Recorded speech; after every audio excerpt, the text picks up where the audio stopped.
Hey guys, welcome to the second installment of this wine study series of videos. In this episode we're going to learn some basic information about white wines and talk about some of the major white grape varietals and where they come from. Something very important to understand is that the color in grapes is found only in the skin. The juice is always clear. So while red grapes can produce red, rosé, and white wines, white grapes can only produce white wines. Makes sense. White wines from grapes that grow in cool climates display a green tinge and a pale straw color. White wines fermented and or aged in oak barrels will display a golden color that will darken with age. Oak barrels also add tannins and body to white wines. Tannins are also a preservative that extend the life of a wine. Some wineries may choose to make finished wines from a blend of oak fermented and stainless steel fermented based wines. The term batonnage is the stirring of the lees, which are the expired yeast cells, to produce a richer, more complex white wine. Now let's talk about the major white grapes.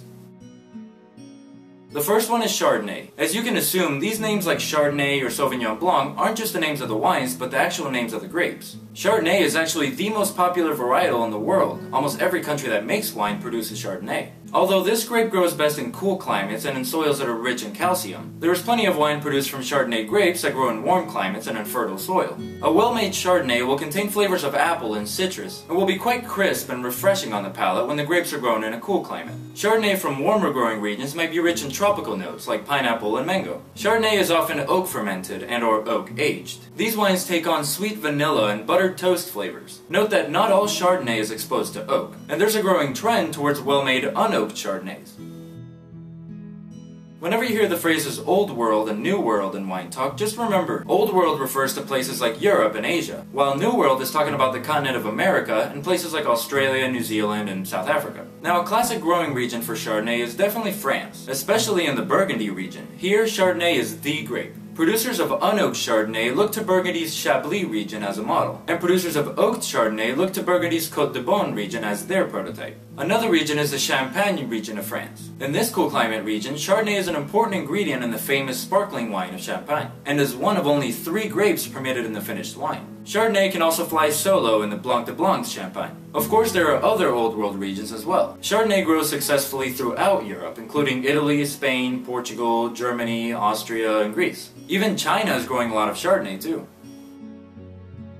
From the New World, of course, we have to talk about the United States. In California, Chardonnay is often grown as a cash crop in the state's warmer regions. And fine Chardonnay is produced in cooler regions, such as Carneros, Russian River Valley, and Anderson Valley. Now, most California Chardonnay is fermented or aged in oak, but there is some unoaked Chardonnay produced as well. The grape is also an important ingredient in the blend of fine sparkling wines too. Now, of course, there's Chardonnay in other states as well. In fact, Chardonnay is planted in just about every wine region in the United States, with fine wines produced in the Pacific Northwest, like Idaho, Oregon, and Washington State, the Northeast, like New York State and others, the Southeast, particularly Virginia, and the Southwest, especially Texas and New Mexico. Canada also produces some fine cool climate Chardonnay wines. Now let's talk about the Southern Hemisphere. Australia produces some fine wines from cooler regions, as well as a wide variety of budget-priced Chardonnay focused on consumer brands such as Yellowtail. Australia also produces quite a few of unoaked wines. New Zealand, better known for its Sauvignon Blanc, also produces Chardonnay, focused both on quality wines and consumer brands. In South America, both Chile and Argentina produce mostly market-driven, affordable Chardonnays for the export market. But each country also produces fine wines from cooler growing regions. Lastly, in South Africa, quality varies by producer, but the best cool climate South African Chardonnays are actually quite good.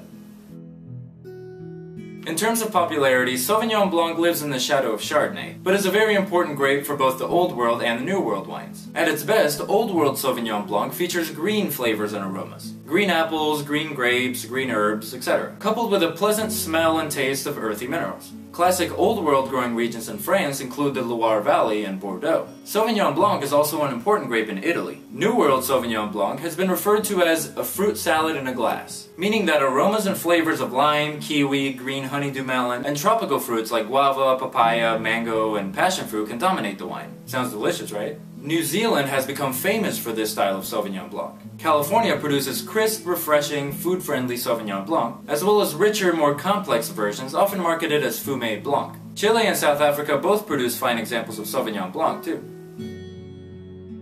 Now, Riesling is a truly versatile grape. Bone-dry, semi-dry, semi-sweet, or intensely sweet versions of Riesling abound. And there's plenty of sparkling Riesling too. Riesling can be one of the most interesting and successful wines to pair with food. Riesling needs a very cool climate and intense sunshine to ripen properly. Germany is the classic old world growing region for Riesling, producing some of the best Riesling wines in the world in every possible style. Alsace, France, once part of Germany, is best known for producing dry, full-bodied examples of Riesling. Austria also produces fine Rieslings in several different styles. In the New World, Australia produces wines that are fresh and fruity. Washington State, the nation's largest producer of Riesling wines, and Idaho in the Pacific Northwest produce good Riesling. And the Finger Lakes in New York State produce some superb wine. Canada is a source for great Rieslings as well, both dry and sweet, and specializing in Riesling ice wine, which we'll talk about in a little bit.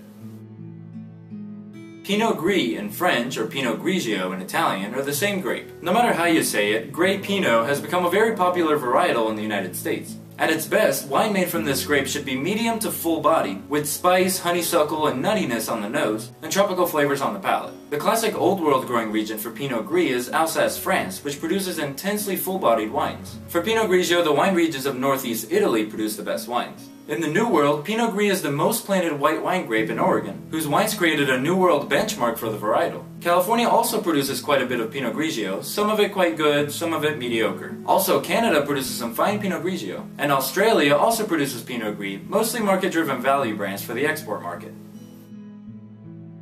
Okay, real quick, let's talk about some minor white grapes. Though not as well known as the 4 major white grapes we just talked about, you're likely to encounter some fine wines made from these 7 grapes. Chenin Blanc. With flavors of quince and guava and with high acidity, the grape is closely identified with the Loire Valley of France, and it is also an important grape in South Africa. Gewürztraminer, one of the most important grapes grown in Alsace, France. The grape is also grown in California and other regions. Gewürztraminer has a unique spiciness in its nose and taste, but with relatively low acidity. Semillon, or Semillon, an important white grape of Bordeaux, often blended with Sauvignon Blanc to provide structure and body, making both dry and sweet wines. Viognier, an important grape in France's Rhone Valley. Viognier, with its stone fruit flavors, is also grown in California, Australia, and South America. Muscat, orange blossom flavors, an important grape for mostly sweet wines in northern Italy and southern France, from dry versions from Alsace and Portugal. Albarino, with white peach flavors, the same grape is grown both in Spain, Albarino, and Portugal, Alvarinho, producing some of the best white wines, usually unoaked, in both nations. And finally, Torrontés, the most important white grape in Argentina. It produces wines that are highly aromatic with tropical notes and relatively low acidity. And last but definitely not least, let's talk about some sweet white wines. Late harvest wines are made from grapes picked later on in the season, after the normal harvest date. The extra ripeness, higher sugars, may be used to create a sweet dessert-style wine.